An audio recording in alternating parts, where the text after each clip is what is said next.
নমস্কার, আশা করি সবাই ভালো আছেন। বাংলাদেশে আজকে আমাদের ভ্রমণ হচ্ছে বরিশাল।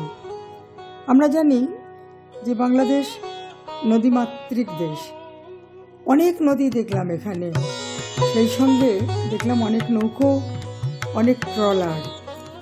চীন মৈত্রী সেতু একটা নদী আমরা দেখলাম, তার ওপর দিয়ে গেলাম, সেতুর ওপর দিয়ে। প্রথমে মনে করেছিলাম এই নদীটাই বুঝি পদ্মা নদী, কিন্তু পরে জানলাম যে না, এটা পদ্মা নদী নয়, এটা হচ্ছে কচা নদী। কিছু ছবি আপনাদের দেখানোর চেষ্টা করছি।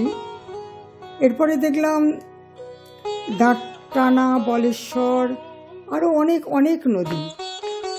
এই নদীগুলো দেখতে দেখতে কবিগুরুর ওই কবিতাটার কথা খুব মনে হচ্ছে, তাই শেয়ার করছি আপনাদের সঙ্গে।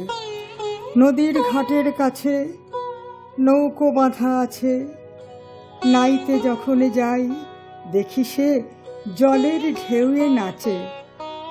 আজ গিয়ে সেইখানেই দেখি দূরের পানে, মাঝ নদীতে নৌকো কোথায় চলে ভাটার টানে। জানি না কোন দেশে পৌঁছে যাবে শেষে, সেখানেতে কেমন মানুষ থাকে কেমন বেশে।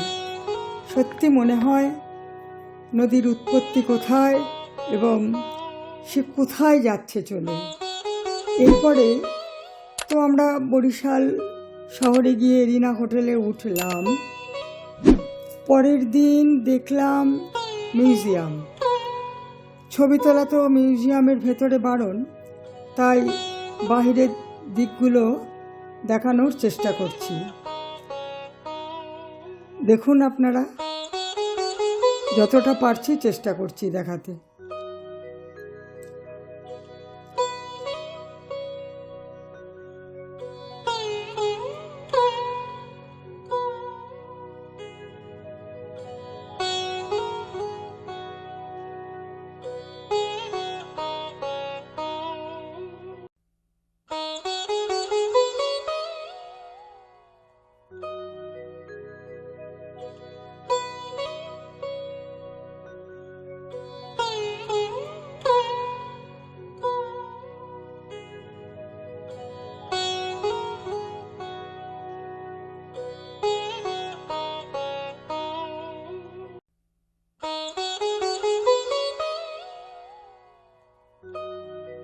এরপরে আমরা গেলাম কবি জীবনানন্দ দাশের পাঠাগারে। আমরা জানি কবির বাড়ি ধানসিঁড়ি, আর পাঠাগারটা বরিশাল শহরে। লাইব্রেরিতে কবির অসংখ্য বই দেখলাম। যারা জীবনানন্দ দাশের উপর গবেষণা করছেন তারা এখানে আসেন। অনেক টেবিল ও চেয়ার পাতাও দেখলাম। ছবি দেখাতে চেষ্টা করছি, দেখতে থাকুন। খুব ভালো লাগলো এই পাঠাগারটি দেখতে। আর একজন আছেন রক্ষণাবেক্ষণের জন্যে। যারা রিসার্চ করেন তারা তো এখানে আসেনি, এখানকার লোকাল লোক এবং দূর থেকেও লোক আসেন এই লাইব্রেরিতে।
এবার আমরা চলে এলাম রামকৃষ্ণ মঠে।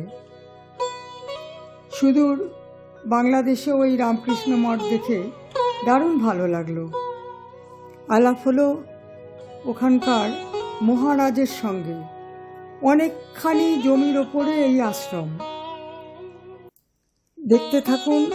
আমরা যখন গেছি, এসে পৌঁছেছি আমরা, আরতি হচ্ছে, পুজো হচ্ছে। দূর থেকে সেই আওয়াজ দেখে আমরা ভেতরে ঢুকলাম। আমরা দেখানোর চেষ্টা করছি, যতটা সম্ভব হচ্ছে আপনারা দেখুন, দেখতে থাকুন ছবি এবং ভিডিও।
আমাদের এবারের গন্তব্যস্থল হচ্ছে কালী মন্দির।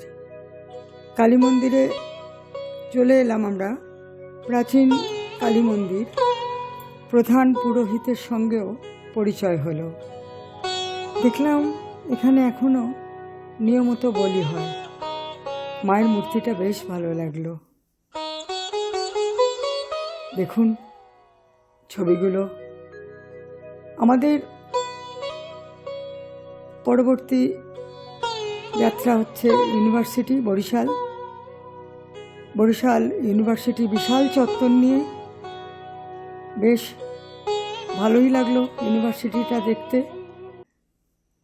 অনেক ছাত্রছাত্রী এখানে অধ্যয়ন করতে পারেন, এটা বুঝতে পারলাম। দেখাচ্ছি ছবি।